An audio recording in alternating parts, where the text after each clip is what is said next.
हर इंसान के लाइफ में एक ऐसा मोमेंट आता है जो सब कुछ चेंज कर देता है। शायद आज का वीडियो वही मोमेंट हो। Welcome to Bookpedia. आज हम बात करने वाले हैं जैक मा और उनकी कंपनी अलीबाबा के बारे में, जहां आपको मिलेगा simple explanation, real life insights और पावरफुल आइडियाज जो आपकी सोच बदल सकते हैं। जरा सोचिए, एक आम सा इंसान जो मैथ में फेल हो गया, जो एक सिंपल इंग्लिश टीचर था, और सबसे बड़ी बात, जिससे टेक्नोलॉजी या कोडिंग का ABCD भी नहीं आता था, ऐसे इंसान ने दुनिया का सबसे बड़ा ई-कॉमर्स एम्पायर कैसे खड़ा कर दिया। ये कोई आम बिजनेस स्टोरी नहीं है, ये इस बात का प्रूफ है कि कैसे एक स्ट्रॉन्ग विजन और ना हार मानने का जोश किसी भी चीज को पॉसिबल कर सकता है। तो चलिए स्टार्ट करते हैं इनकी इस अमेजिंग जर्नी से, the unlikely tech titan. Jack Ma का टेक बैकग्राउंड बिल्कुल जीरो था, लेकिन लाइफ में कुछ ऐसे टर्न आए जिन्होंने सब बदल दिया। बात है 1980s की। जैक मा ने हैंगजो में ऑस्ट्रेलियन टूरिस्ट को फ्री में गाइड करना शुरू किया, सिर्फ इसलिए ताकि वो अपनी इंग्लिश प्रैक्टिस कर सकें। यहीं उनकी मुलाकात एक टूरिस्ट फैमिली से हुई जिन्होंने उनका नज़रिया बड़ा किया। फिर 1994 में उन्होंने एक ट्रांसलेशन एजेंसी खोली। पर असली टर्निंग पॉइंट आया 1995 में, जब वो सियाटल गए और वहां पहली बार इंटरनेट देखा। वहां से लौटकर उन्होंने चाइना पेजेस नाम की कंपनी बनाई, जो बुरी तरह फेल हो गई। लेकिन उन्होंने हार नहीं मानी। 1999 में अपने एक छोटे से अपार्टमेंट में 18 दोस्तों के साथ मिलकर उन्होंने अलीबाबा की शुरुआत की। इसका सबसे बड़ा लेसन क्या है? आपका बैकग्राउंड आपका फ्यूचर डिसाइड नहीं करता, आपका विजन करता है। अब आता है कहानी में एक बड़ा twist, defeating the American shark. Alibaba के सामने कोई छोटी मोटी कंपनी नहीं थी। उनका सीधा मुकाबला था उस वक्त के अमेरिकन जायंट ईबे से। ये बिल्कुल एक डेविड और गोलायत वाली फाइट थी। उस टाइम जैक मा ने एक कमाल की बात कही थी। उन्होंने कहा, ईबे समुंदर की शार्क है, लेकिन हम यंगस्टीन जी के मगरमच्छ हैं। अगर हम समुंदर में लड़ेंगे तो हम हारेंगे, पर अगर हम नदी में लड़ेंगे तो हम ही जीतेंगे। ये कोट आज भी फेमस है। वो बहुत अच्छे से जानते थे कि एक ग्लोबल जायंट को हराने के लिए लोकल कल्चर का फायदा उठाना ही पड़ेगा। इसे थोड़ा और डिटेल में समझते हैं। एक तरफ था ईबे, जो हर सेलर से फीस चार्ज करता था। उन्होंने अपना American business model directly China पर थोप दिया था, और उनके सर्वर्स US में होने की वजह से साइट बहुत स्लो चलती थी। दूसरी तरफ अलीबाबा ने अपना प्लेटफॉर्म टाओबाओ लॉन्च किया। उन्होंने सेलर्स के लिए सब कुछ फ्री रखा, प्लेटफॉर्म को बिल्कुल चाइनीज कंज्यूमर्स के हिसाब से डिजाइन किया और रेवेन्यू के लिए एड्स का सहारा लिया। रिजल्ट क्या हुआ? ईबे, जिसका मार्केट में लगभग 90% दबदबा था, वो बुरी तरह फेल हुआ और उन्हें चाइना छोड़ना पड़ गया। यहां इनसाइट बिल्कुल क्लियर है। लोकल प्रॉब्लम्स का सल्यूशन फॉरेन फॉर्मूला से नहीं, बल्कि लोकल तरीके से ही सॉल्व किया जा सकता है। लेकिन यह सक्सेस मेंटेन कैसे हुई? यहां एंट्री होती है इनकी मास्टर स्ट्रैटेजी की, द आयरन ट्रायंगल। अलीबाबा सिर्फ ईबे को हराकर शांत नहीं बैठा, उन्होंने एक पूरा इकोसिस्टम बना दिया जिसे Jack Ma the iron triangle कहते हैं। इसके 3 स्ट्रॉन्ग पिलर्स हैं: ई-कॉमर्स, लॉजिस्टिक्स और फाइनेंस। देखिए, 90s के टाइम पर चाइना में इंटरनेट शॉपिंग के लिए ना प्रॉपर डिलीवरी सिस्टम था, और ना ही लोग ऑनलाइन पेमेंट्स पर ट्रस्ट करते थे। अलीबाबा ने इन तीनों प्रॉब्लम्स को ग्राउंड लेवल से सॉल्व किया। तो चलिए देखते हैं इनका पहला पिलर, ई-कॉमर्स। अलीबाबा ने एक बड़ा स्मार्ट काम किया। उन्होंने एक सिंगल प्लेटफॉर्म बनाने के बजाय डुअल प्लेटफॉर्म अप्रोच यूज किया। उन्होंने ताओबाओ बनाया, जो एक लोकल भीड़-भाड़ वाले स्ट्रीट मार्केट जैसा फील देता है, जहां आम लोग फ्रीली अपना सामान बेच सकते हैं। और उसके ही साथ बनाया टी मॉल, जो किसी बड़े चमकते हुए प्रीमियम शॉपिंग मॉल जैसा है, जहां ग्लोबल ब्रांड्स मिलते हैं। एक प्लेटफॉर्म आम जनता के लिए और दूसरा बड़ी कंपनीज के लिए। इस तरह उन्होंने पूरे सोसाइटी की शॉपिंग को कवर कर लिया।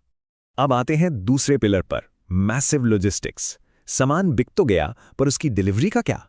चाइना जैसे विशाल देश में फिजिकल डिलीवरी करना कोई आसान काम नहीं है। पर जरा इस नंबर पर ध्यान दीजिए, 3 करोड़। जी हां, अलीबाबा की लॉजिस्टिक्स पार्टनर कंपनी केन्याओ एक नॉर्मल दिन में लगभग 30 मिलियन पैकेजेस प्रोसेस करती है। ये वॉल्यूम सच में माइंड ब्लोइंग है। और यहां सबसे इंटरेस्टिंग बात जानते हैं क्या है? अलीबाबा अपने डिलीवरी ट्रक्स खुद ओन नहीं करता।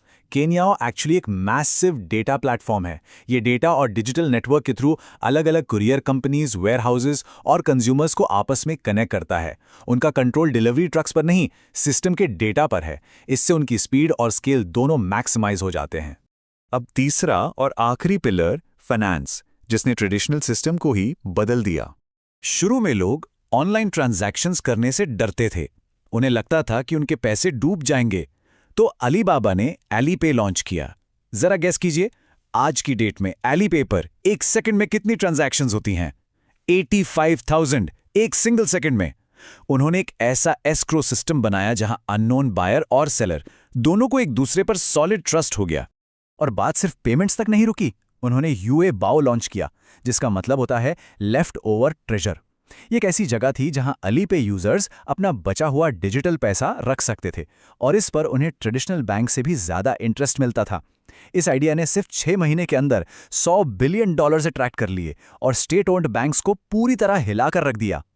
अब इतना बड़ा एम्पायर सिर्फ नंबर्स और डेटा से नहीं बनता, उसके पीछे एक लीडर की सोच होती है। तो बात करते हैं जैक मा की लीडरशिप मैजिक की। अलीबाबा की फिलॉसफी बाकी वेस्टर्न कंपनीज से बिल्कुल अलग है। इनका सिंपल सा असूल है, नंबर 1 पर कस्टमर्स, नंबर 2 पर एम्प्लॉइज और नंबर 3 पर आते हैं शेयर होल्डर्स। जैक मा का मानना है कि अगर कस्टमर आपसे खुश है और आपका एम्प्लॉय अपने काम से मोटिवेटेड है तो शेयर होल्डर्स का फायदा तो ऑटोमेटिकली हो ही जाएगा। और इसी वर्क कल्चर को मेंटेन करता है जैक मैजिक। जहां कई टेक सीईओज अपनी टीम पर चिल्लाते हैं या प्रेशर टैक्टिक्स यूज करते हैं, वहां Jack Ma humour, story telling और इंस्पिरेशन का यूज करते हैं। वो अपने विजन को इतने एंगेजिंग तरीके से बताते हैं कि लोग खुद आगे बढ़कर उस मिशन से जुड़ना चाहते हैं। तो क्या अलीबाबा का सफर यहीं तक था? बिल्कुल नहीं। The future from IT to DT. Jack Ma हमेशा फ्यूचर को पहले से देखने में आगे रहे हैं। उन्होंने आने वाले कल के लिए एक 2H स्ट्रैटेजी बनाई है, हेल्थ और हैप्पीनेस। उन्हें पता है कि ग्रोइंग मिडिल क्लास को यही 2 चीजें सबसे ज्यादा चाहिए होंगी। हेल्थ सेक्टर में वो हॉस्पिटल्स और फार्मास्यूटिकल्स में डीपली इन्वेस्ट कर रहे हैं, और हैप्पीनेस के लिए Hollywood movies, T-mall box office और यहां तक कि स्पोर्ट्स टीम्स में उनका फोकस है। लेकिन और सबसे इंपॉर्टेंट बात जानते हैं क्या है? ये सब कनेक्ट होता है एक बड़े शिफ्ट से, आईटी से डीटी की तरफ, यानी इंफॉर्मेशन टेक्नोलॉजी से डेटा टेक्नोलॉजी की तरफ। आयरन ट्रायंगल से इनके पास इतना मैसिव डेटा आ रहा है कि अब वो सिर्फ पास्ट का रिकॉर्ड नहीं रखते, बल्कि फ्यूचर प्रिडिक्ट कर सकते हैं कि आने वाले टाइम में कंज्यूमर क्या चाहेगा। तो अब आखिर में एक बड़ा सवाल उठता है, जैसे जैसे अलीबाबा फाइनेंस, लॉजिस्टिक्स और हॉलीवुड में अपना डेटा ड्रिवन एम्पायर बढ़ा रहा है, क्या ये कंपनी एक अनस्टॉपेबल टाइटन बन चुकी है, या फिर ये इतनी तेजी से उड़ रहे हैं कि किसी दिन एक बड़ा रिस्क फेस करना पड़ेगा? जो भी हो, हमें यहां से 2 कमाल के प्रैक्टिकल लेसन्स मिलते हैं। पहला, रिसोर्सेस की कमी प्रॉब्लम नहीं है, रिसोर्सफुलनेस होना जरूरी है। और दूसरा, किसी भी लोकल प्रॉब्लम को कोर से समझकर सॉल्यूशन बनाना ही लॉन्ग टर्म सक्सेस की चाबी है। अगर आपको ये वीडियो वैल्यूएबल लगा हो तो लाइक जरूर करें, और ऐसे ही पावरफुल आइडियाज के लिए चैनल को सब्सक्राइब करें।